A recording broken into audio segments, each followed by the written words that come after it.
अस्सलाम वालेकुम class. Previous lecture में मैं कंज्यूमर इमेजरी के बारे में बता रही थी और हम लोगों ने दो उसके अंदर एलिमेंट्स को कवर किया था। एक ब्रांड इमेज एंड उस ब्रांड इमेज के अंदर पैकेज इमेज कवर हो गया था और अब आज हम लोगों ने स्टार्ट करना था service image. Service image is मतलब एज़ यू नो कि सर्विसेज क्या होती हैं। सर्विसेज वो तमाम चीज़ें हैं जो इंटेंजिबल प्रोडक्ट के साथ हों, ठीक है। उस प्रोडक्ट को आप टच नहीं कर सकते, उसकी कोई फ़िज़िकल एग्जिस्टेंस नहीं होगी, ठीक है। वो जस्ट आप अगर कहीं गए हैं, आपको एक सर्विस प्रोवाइड की जा रही होगी, एक एक्ट आपके साथ किया जा रहा होगा और वो एक्ट आपको अच्छा लगेगा क्योंकि वो आपके लिए वैल्यू क्रिएट कर रहा होगा, आपको इम्पोर्टेंस दे रहा होगा और उस एक्ट से ही आप ये आइडेंटिफाई करेंगे कि दिस ब्रांड और this product is very considerate towards अस और ये हमको वैल्यू दे रहे हैं, ये हमको इम्पोर्टेंस दे रहे हैं, so that we are going to purchase this thing, ठीक है। अब यूजुअली कंपनीज़ के लिए इस चीज़ को इंश्योर करना कि हम वाकई सर्विस प्रोवाइड करते हैं बहुत टफ़ है, क्योंकि वहाँ पे कोई चीज़ रहती नहीं है, ठीक है। जैसे ही वो चीज़ आई, वो कंज्यूम हो गई, इट डिपेंड्स कि उस टाइम कंज्यूमर का क्या मूड था, उसने कैसे परसीव किया है और उसकी पॉजिटिव फीडबैक होगा या नेगेटिव फीडबैक होगा। It depends on external environment, it depends on his और हर इंटरनल इन्वायरमेंट। तो आप बहुत ईजीली अपने आप को पोजीशन नहीं कर सकते in the minds of customers. तो इसके अंदर ये कहते हैं कि मोस्टली जो ऑर्गेनाइजेशंस हैं वो क्या करती हैं, वो सिंपली क्या करती हैं कि जिस तरह आप चीज़ लेकर जा रहे हैं, आप अपनी प्रोडक्ट लेकर जा रहे हैं, तो आप क्या करेंगे कि उस व्हीकल को बहुत ज़्यादा डेकोरेट कर लेंगे, उस व्हीकल को पेंट कर लेंगे in different colours so that it shows the colourfulness in the product और the creativeness in the product, ठीक है। या फिर आप रेस्टोरेंट की कुछ बुक्स बनवा लेंगे, ऐसे ब्रोशर से बनवा लेंगे और वो लोगों को डिस्ट्रीब्यूट करेंगे। वो भी एक कंसीडरेट थिंग कंसीडर होती है कि आपके पास पूरी एक इंफॉर्मेशन है और आप कस्टमर का टाइम सेव कर रहे हैं, डेट इज़ आप उसको ये चीज़ प्रोवाइड कर रहे हैं। फिर पैकेज्ड होटल सोप्स और शैम्पूज़ वगैरह होंगे, उससे ये चीज़ शो होगी कि आप बहुत ज़्यादा हाइजीन कॉन्शियस हैं और आपके पास क्वालिटी प्रोडक्ट्स हैं, ठीक है। और फिर इसी तरह और डिफरेंट स्पेशलिटी आइटम्स, आपको टिश्यूज़ ऑफ़र कर दिए जाएंगे, आपको आपके पास कोई वॉयलिन सिस्टम रेस्टोरेंट के अंदर कर दिया जाएगा कि आपकी एंटरटेनमेंट का बहुत ख्याल है रेस्टोरेंट को। पार्किंग की फैसिलिटी आपको दी जाएगी कि सर आप अंदर चलें, हम आपकी जो कार है उसको पार्क कर देते हैं और इस तरह की चीज़ें, ठीक है। तो इसके अंदर जो कस्टमर को सेटिस्फाई करने का जो वो होता है ना, वो सिर्फ एक ही तना होता है कि आप उसको उस टाइम फुली सेटिस्फाई कर लें, उसको चीज़ें दिखा दें, उसका फीडबैक ले लें और अगर उसमें कोई इशू आता है तो आप उसी टाइम ये इंश्योर करवा दें कि सर हम इसको देख लेंगे, हम इसको ठीक करेंगे, आप प्लीज़ हम आपको ये कंसीडर करते हैं इस चीज़ के लिए। जिस तरह मोस्टली रेस्टोरेंट्स में आप जाएँ, वहाँ पर आप जब फूड आपके पास डिलीवर हो जाता है, मतलब आपका सर्व हो जाता है फूड, तो अगर उसमें कोई इशू निकल आए, लाइक अक्सर ये होता है कि कोई बाल निकल आया या कोई इस तरह की चीज़ जो कि क्वालिटी के अंदर या उनकी सर्विसेज को वीक शो करती है, तो वो फ़ौरन से आपको कोई कॉम्प्लीमेंट्री चीज़ देने की कोशिश करते हैं, कोई डिस्काउंट देने की कोशिश करते हैं या आपको इन शॉर्ट चुप करवाने की कोशिश करते हैं उस चीज़ के लिए, ठीक है। तो इसके अंदर आप जस्ट सर्विसेज के अंदर आप सिर्फ क्या कर सकते हैं, विजुअल इमेजेस के ज़रिए ही अपनी सर्विस को इंश्योर करवा सकते हैं, अपनी ऑफरिंग को शो करवा सकते हैं और कोई तरीका नहीं है कि आप किसी तरह भी अपनी सर्विस को डिपिक्ट कर सकें, ठीक है। या फिर इस तरह होता है कि जैसे इंश्योरेंस कंपनीज़ हैं या बैंक्स हैं, अगर उनकी कोई एडवर्टीज़मेंट होती है तो वो उसके अंदर बहुत ज़्यादा वेलकमिंग एटीट्यूड शो करते हैं। वो भी अपनी क्या एक इमेज जनरेट करें कि हम लोग बहुत ज़्यादा ऑनर करते हैं अपने कस्टमर्स को और उनको ये चीज़ें पूछते हैं, ये सर्विसेज प्रोवाइड करते हैं। तो ये जस्ट एक विजुअल या फिर उस टाइम की एक्सपीरियंस पे मैटर करता है कि क्या कैसी सर्विसेज हैं, ठीक है। उसके बाद नेक्स्ट जो आपका टॉपिक आ जाता है वो परसीव्ड प्राइस का आ जाता है। परसीव्ड प्राइस क्या है कि कस्टमर क्या समझता है, या कस्टमर क्या मेंटालिटी रखता है कि मैं इस प्रोडक्ट के लिए ये पे कर रहा हूँ, क्या ये वाकई वर्दी है या नहीं है। मोस्ट ऑफ द टाइम ऐसे ये होता है कि यूजुअली अगर कोई चीज़ के ऊपर सर्व कर भी रहा है तो वो एक्सपीरियंस बेस्ड के ऊपर कर रहा होता है, लेट्स ट्राई द प्रोडक्ट, ठीक है। अगर तो वो उससे सेटिस्फाई हो जाता है तो वो फिर दोबारा उस प्रोडक्ट की परचेज़ पे आ जाता है, या उसका एक वो प्लेजेंट सा एटीट्यूड होता है आफ्टर कंज्यूमिंग दैट प्रोडक्ट। अगर वो उससे सेटिस्फाइड नहीं होता तो वो रिलक्टेंट होता है, वो नेक्स्ट टाइम आपकी प्रोडक्ट नहीं परचेज़ करेगा, और उसका जो फीडबैक या एक नेगेटिव वर्ड ऑफ माउथ है वो जनरेट हो जाता है, ठीक है। इसके अंदर ही परसीव प्राइस के अंदर बेसिकली ये है कि कस्टमर वैल्यू के लिए पे कर रहा होता है, कि वो अगर वो प्रोडक्ट कंज्यूम करेगा या वो परचेज़ करेगा और वो उसके लिए अगर $100 पे कर रहा है तो क्या वो वाकई इतनी वर्दी है कि उसके लिए $100 पे किया जाए।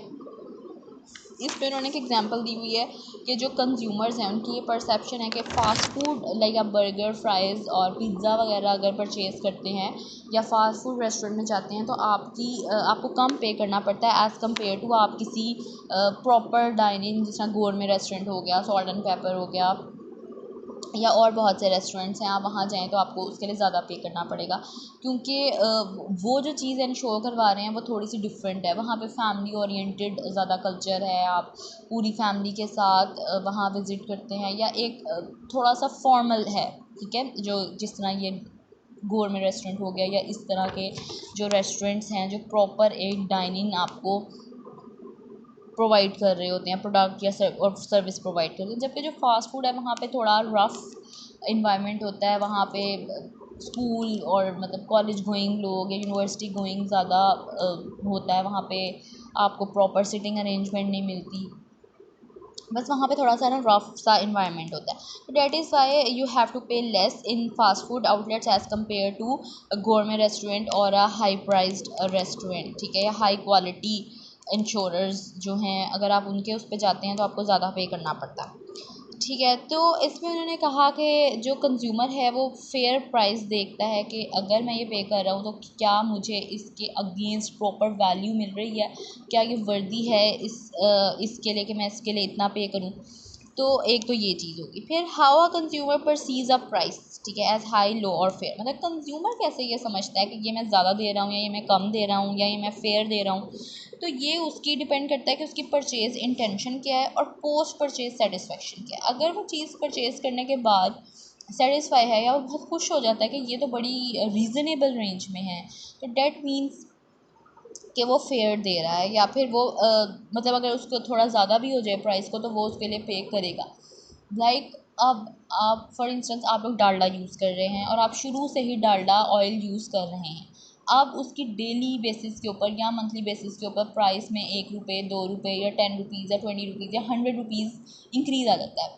Because you are use to this product. अब आप उसको छोड़ेंगे नहीं, अब आप उसको यूज़ करेंगे in comparison to other products. हो सकता है कि कोई और ऑयल आप अगर यूज़ करें तो उससे आपका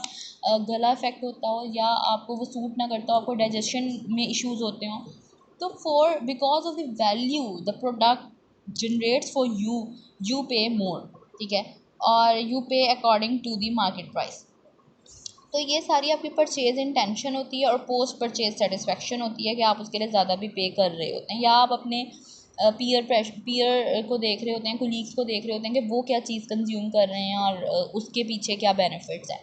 अक्सर आप चीज़ों के लिए ज़्यादा पे कर रहे होते हैं एज़ कम्पेयर टू जो साथ वाला बंदा बैठा है, मतलब किसी एक कस्टमर को डिस्काउंट मिल रहा है, किसी एक को नहीं मिल रहा due to their rules and regulations. तो इट डिपेंड्स कि वो फिर अपनी जो सेटिस्फेक्शन है वो किस तरह ढूंढता है, ठीक है, वो कस्टमर किस तरह ढूंढता है। फिर जो प्रोडक्ट्स ऐसी होती हैं जिनको एडवर्टाइज ऐसे किया जाता है कि ये ऑन सेल है, तो जो कस्टमर है उसकी परसेप्शन इस सेंस में बढ़ जाती है कि ये तो मैं सेव करूँगा, ठीक है, इससे तो वैल्यू ज़्यादा होगी मेरे लिए क्योंकि मेरे पास सेविंग हो रही है, तो तब वो ज़्यादा परचेज़ करता है, ठीक है। तब उसके लिए जो परसीव्ड प्राइस है वो बढ़ जाती है in a sense of value, in value sense, ठीक है, कि वो कहेगा कि ठीक है मैं ज़्यादा भी अगर मैं ज़्यादा चीज़ें परचेज़ कर लूँ तो फिर भी मेरी सेविंग है या मेरे लिए वैल्यू जनरेशन हो रही है, ठीक है। फिर एक रेफरेंस प्राइस होती है। Reference price is any price that a consumer uses as a basis for comparison in judging another price. मतलब या तो वो एक्सटर्नली उसको जज कर रहा होगा किसी और ब्रांड के साथ, अब जिस तरह एक्सप्रेस पावर है वो हमें ₹100 लेस पे मिल रहा है, ठीक है, अब मैं वो क्यों परचेज़ कर रही हूँ, वो हो सकता है कि मेरे जो हाथों के लिए वो डैमेजिंग हो, या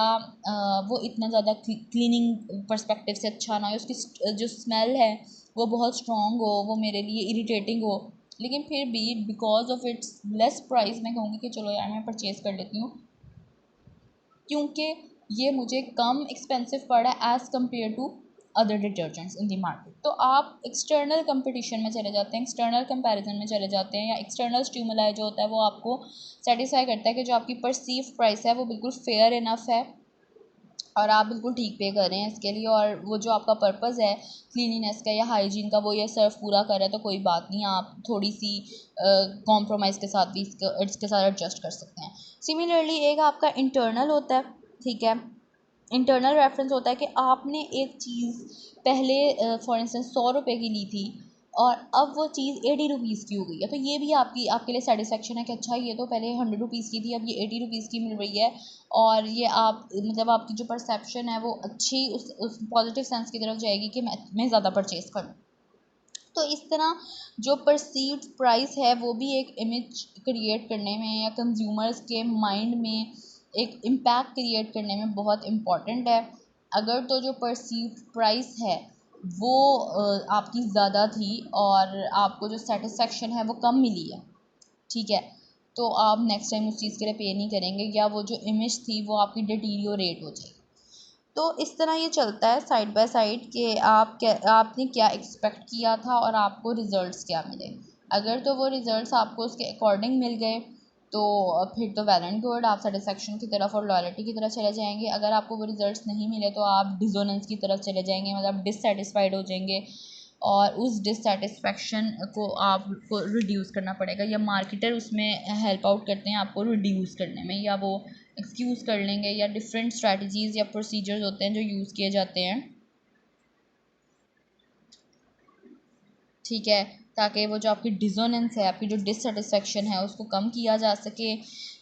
या तो सीख की जाती है कॉन्सोनेंट इन्फॉर्मेशन, ये आगे एक टेबल बना हुआ है 4.4, सी की जाती है कॉन्सोनेंट इन्फॉर्मेशन को, चेंजिंग एटीट्यूड की तरफ आप चले जाते हैं और ट्रिवियलाइजिंग की तरफ चले जाते हैं। सीकिंग कॉन्सोनेंट इन्फॉर्मेशन में आप इवेलुएट करते हैं अल्टरनेटिव सप्लायर्स को, इवेलुएट करते हैं सब्स्टिट्यूट प्रोडक्ट्स को, प्लान करते हैं एडिशनल इन्फॉर्मेशन की तरफ, और seek consonant information from another retailer और substitute product remain dissonant, change attitude trivialize और रिमेन डिसोनेंट, ठीक है। अगर तो आपको कहीं और से सब्स्टिट्यूट मिल जाता है, कहीं से कोई ऑल्टरनेटिव मिल जाता है, तो आप सेटिस्फाइड हो जाते हैं कि ठीक है हम इस ब्रांड को यूज़ नहीं करेंगे, या फिर ये ब्रांड तो हमें सही दे रहा था, हमारे परसेप्शन में कोई इशू था, तो आपकी जो डिसोनेंस है वो रिड्यूस कर जाती है। अदरवाइज़ आपका एटीट्यूड चेंज हो जाता है, आप किसी दूसरी उसकी तरफ शिफ्ट कर जाते हैं, ठीक है, और या फिर आप डिसोनेंट ही रहते हैं, डिससेटिस्फाइड ही रहते हैं। चेंजिंग एटीट्यूड में ये है कि आप अपडेट कर लेते हैं प्राइस एक्सपेक्टेशंस को, आप डिससेटिस्फाइड थे लेकिन आपने सोचा कि अब इतनी मार्केट में चेंजेस आ रही हैं, ट्रेंड शिफ्ट हो रहे हैं, तो मे बी कि प्राइस इसकी ज़्यादा ही बनती हो, तो आपकी प्राइस एक्सपेक्टेशन आप मॉडिफाई कर लेते हैं अपने आप को, और आप हायर प्राइसेस को एट्रीब्यूट कर लेते हैं कि इसकी क्वालिटी अच्छी है, या ये प्रोडक्ट इन्फॉर्मेशन अपडेटेड फॉर्म में आई है, इस वजह से इन्होंने प्राइस इंक्रीज़ कर दी है। प्रोडक्ट के एट्रीब्यूट्स में आप देखते हैं कि अच्छा इन्होंने अब साथ ये सैम्पल पैक भी रख दिया है।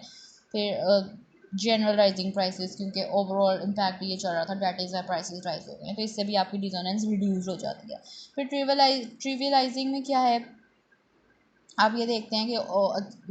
इम्पोर्टेंस ऑफ मनी रिड्यूस हो गई है, जो शॉप थी अराउंड सेविंग्स वो उनमें उनकी अहमियत कम हो गई है, सेविंग मनी बहुत मुश्किल है,